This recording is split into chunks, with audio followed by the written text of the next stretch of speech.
to collect all of our party hard disk, the candidate list, the party strategy, the party plan. Is it the duty of the ED and Amit Shah, the nasty home minister, the naughty home minister? If I read the BJP party office, what will be? जी हाँ दोस्तों, ममता के दिमाग में घुसपैठ करने की BJP की ओर से प्रयास। सीधे मुकाबले से क्यों घबराई दुनिया की सबसे बड़ी पार्टी?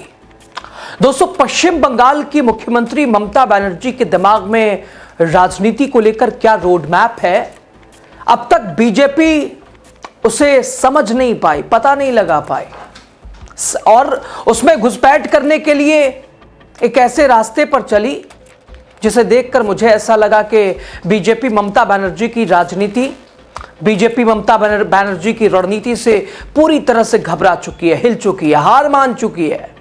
शायद टीएमसी से मुकाबला करने का रास्ता नहीं मिल रहा होगा और इसलिए उन्होंने वो किया जिसे ममता बनर्जी पूरी तरह से समझ चुकी है, और इसलिए उनके निशाने पर बीजेपी के सबसे बड़े रणनीतिकार अमित शाह हैं। खबर क्या है आपको बताएंगे। नमस्कार, आप द राजनीति का विशेष सेगमेंट देख रहे हैं। मैं हूं आपके साथ यासू प्रसाद। दरअसल दोस्तों, अमित शाह के गृह मंत्रालय के अधीन ईडी ने सुबह तड़के राजनीतिक सलाहकार firm Indian political action committee यानी आईपैक के कोलकाता सॉल्ट लेक स्थित दफ्तर और इसके प्रमुख प्रतीक जैन के आवास पर छापेमारी की है। अमित शाह की ईडी ने आईपैक टीएमसी पार्टी का राजनीतिक अकाउंट संभालती है। छापे की सूचना मिलते ही मुख्यमंत्री ममता बनर्जी फौरन मौके पर पहुंची, जहां ईडी ने कार्रवाई की। बीजेपी की ओर से दावा है कि ईडी जिस मामले में कार्रवाई कर रही है उसके तार ममता बनर्जी की टीएमसी से भी जुड़े हुए हैं, इसलिए ममता बनर्जी ने तुरंत ही इस कार्रवाई को लेकर नाराजगी अपनी जाहिर कर दी है। दोस्तों, इस सारे घटनाक्रमों के बीच दो नाम खास तौर पर सामने आ रहे हैं। पहला है आईपैक और दूसरा नाम प्रतीक जैन। यहां बता दें कि आईपैक बड़ी पॉलिटिकल कंसल्टेंसी है और इसकी शुरुआत चुनावी रणनीतिकार प्रशांत किशोर ने की थी, जिन्हें पीके कहा जाता है। पीके के नाम से जाने पहचाने जाते हैं। बिहार में भी किस्मत आजमाने आए थे। जो साल 2014 के लोकसभा चुनाव से पहले प्रशांत किशोर ने इस कंपनी को एस्टैब्लिश किया था। प्रशांत किशोर प्रमुख राजनीतिक रणनीतिकार रहे हैं। बिहार विधानसभा चुनाव से पहले प्रशांत किशोर ने जनसुराज पार्टी बनाई, बिहार के चुनावी रण में उतरे थे, हालांकि जमानत जब्त हो गई। प्रशांत किशोर ने सक्रिय राजनीति में उतरने के साथ ही खुद को फर्म के पॉलिटिकल कंसल्टेंट वाले जुड़ाव से अलग कर लिया था। उन्होंने साल 2021 में खुद को इससे अलग कर लिया था। इसके बाद से आईपैक की कमान 3 बड़े पदाधिकारी संभाल रहे थे, जिनमें प्रतीक जैन भी शामिल है, वो मुख्य भूमिका में है। आईपैक की वेबसाइट पर दर्ज डिटेल की माने तो पीके के हटने के बाद से ऋषि राज सिंह, विनेश चंदेल और प्रतीक जैन कंपनी के डायरेक्टर बन गए थे। प्रतीक जैन आईआईटी बॉम्बे के स्कॉलर हैं और वो भी चुनावी रणनीति में दिग्गज माने जाते हैं। साल 2019 के लोकसभा चुनाव के बाद आईपैक टीएमसी के साथ काम कर रही है। 2021 के विधानसभा चुनाव में टीएमसी की बड़ी जीत का श्रेय आईपैक को ही दिया जाता है। आईपैक की ही मेहनत रही, टीएमसी सत्ता में लौटी थी।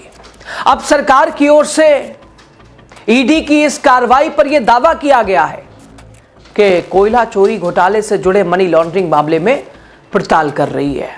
आरोप है कि घोटाले का धन आईपैक तक भी पहुंचा है और ईडी के अनुसार अनूप माझी और उनके साथियों ने कोयला चोरों से मिले काले धन को गोवा भेजा है। यह पैसा 2022 के गोवा विधानसभा चुनाव में टीएमसी के प्रचार के लिए आईपैक को दिया गया है। 2022 के गोवा चुनाव में आईपैक ने ही टीएमसी के जरिए और टीएमसी के लिए चुनाव कैंपेन किया था। आईपैक ने अनूप माझी की ओर से यह भुगतान टीएमसी के चुनावी काम के लिए किया गया था। ईडी की टीम ने आईपैक से जुड़े ठिकानों पर छापेमारी की है, कई महत्वपूर्ण दस्तावेज जब्त किए हैं और इसके बाद पश्चिम बंगाल की मुख्यमंत्री ममता बनर्जी ने तीखी प्रतिक्रिया दी है। केंद्रीय एजेंसियों पर टीएमसी के डॉक्यूमेंट्स चुराने का भी आरोप लगा दिया है। सत्ता पक्ष के कथित खेल का भी आरोप लगा दिया है। इससे पहले भी ममता बनर्जी कह चुकी है कि बीजेपी एक तरह से चुनावी मैदान में हमसे लड़ नहीं सकती और इसलिए महज साजिश कर रही है। लेकिन ममता चेतावनी दे चुकी है कि अगर हमें छेड़ने की कोशिश की गई, पूरे भारत में भारतीय जनता पार्टी की नींव हिला देंगे। और उसकी शुरुआत भी ममता बनर्जी का सड़क पे उतरकर ये तेवर बता रहा है। How to collect all of our party hard disk, the candidate list, the party strategy, the party plan. Is it the duty of the ED and Amit Shah, the nasty home minister, the naughty home minister who cannot protect the country, and is taking away all my party documents? If I raid the BJP party office, what will be? What will be the result? They didn't have any guards. One side the SIR case, they are deleting all the names of the Bengal people. More than 2 crore people, 1.5 crore people are being called. 54 lakhs are being deleted without any asking their details. They are using WhatsApp only, and because of election they are collecting all my information of my party. देखो मैंने सब लेके आया, because I rang up Pratik, because he is the in charge of my party. So my hard disk, see, phone, hard disk, all they are collecting, and they have already attacked my IT office also. In fact, Sector 5, I am going there also. Mamata Banerjee ने केंद्रीय गृह मंत्री अमित शाह को शरारती home minister बताया है। शरारती home minister. Document चोरी के आरोप के बाद दफ्तर में मौजूद कुछ फाइलों को उठाकर ममता बनर्जी काफिले की गाड़ी में उन्होंने रखा है। और दोस्तों, आईपैक की स्थापना चुनावी रणनीतिकार प्रशांत किशोर ने 2014 लोकसभा चुनाव से पहले की थी। 2019 लोकसभा चुनाव के बाद यह फर्म टीएमसी और बंगाल सरकार के साथ काम कर रही है। आईपैक ने 2021 के विधानसभा चुनाव में टीएमसी की सत्ता में वापसी, 2024 के लोकसभा चुनाव में पार्टी की सफलता में महत्वपूर्ण भूमिका निभाई थी। अभी भी प्रशांत किशोर पूर्णकालिक राजनीति में सक्रिय हैं। हालांकि प्रशांत किशोर और आईपैक कभी बीजेपी को भी राजनीतिक सलाह दे चुके हैं। दोस्तों, ये छापेमारी ऐसे समय में हुई है जब पश्चिम बंगाल में कुछ महीने बाद विधानसभा चुनाव होने वाला है, जिसमें भारतीय जनता पार्टी मुख्य चुनौती पेश कर रही है। दोस्तों, अभिषेक बनर्जी ने बार बार कहा कि केंद्रीय जांच एजेंसियों की कार्रवाइयों, आरोपों के बावजूद टीएमसी चौथी बार सत्ता में आएगी। पत्रकारों से बात करते हुए ममता बनर्जी ने आरोप लगाया कि यह छापेमारी राजनीतिक रूप से प्रेरित है।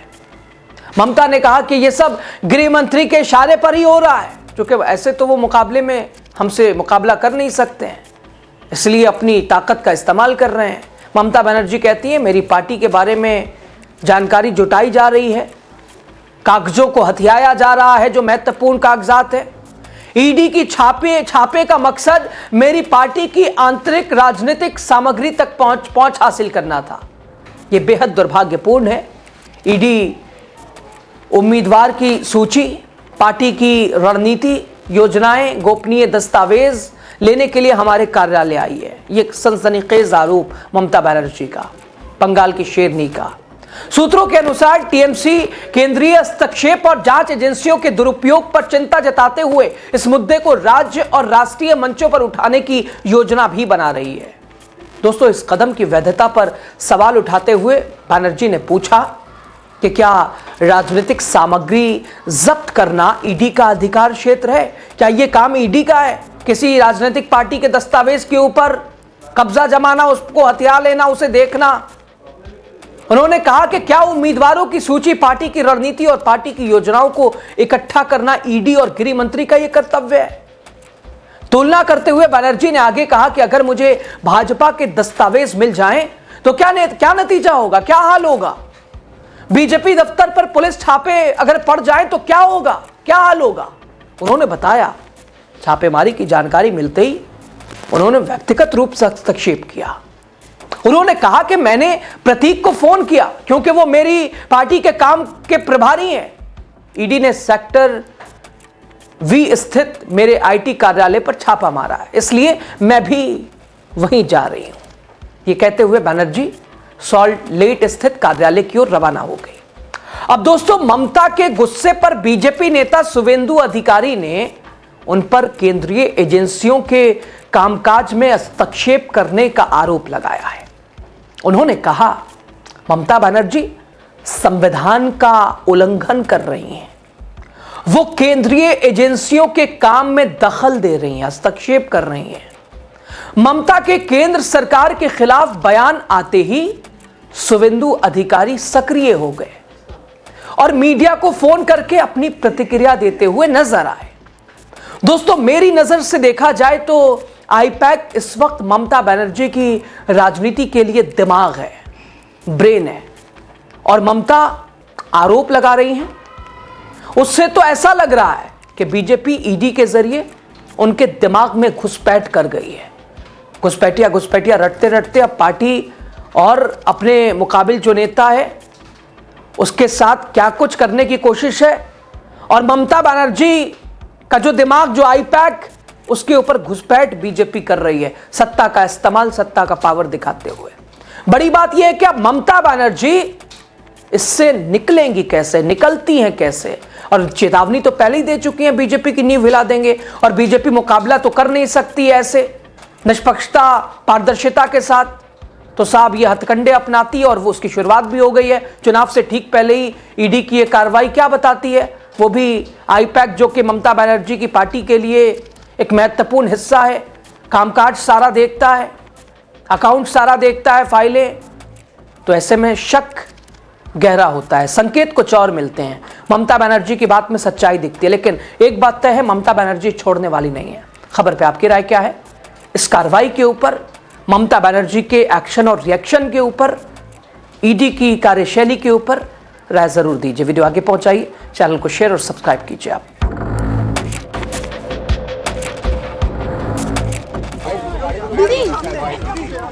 To collect all of our party hard disk, the candidate list, the party strategy, the party plan. Is it the duty of the ED and Amit Shah, the nasty home minister, the naughty home minister? If I get the BJP party office, what will be?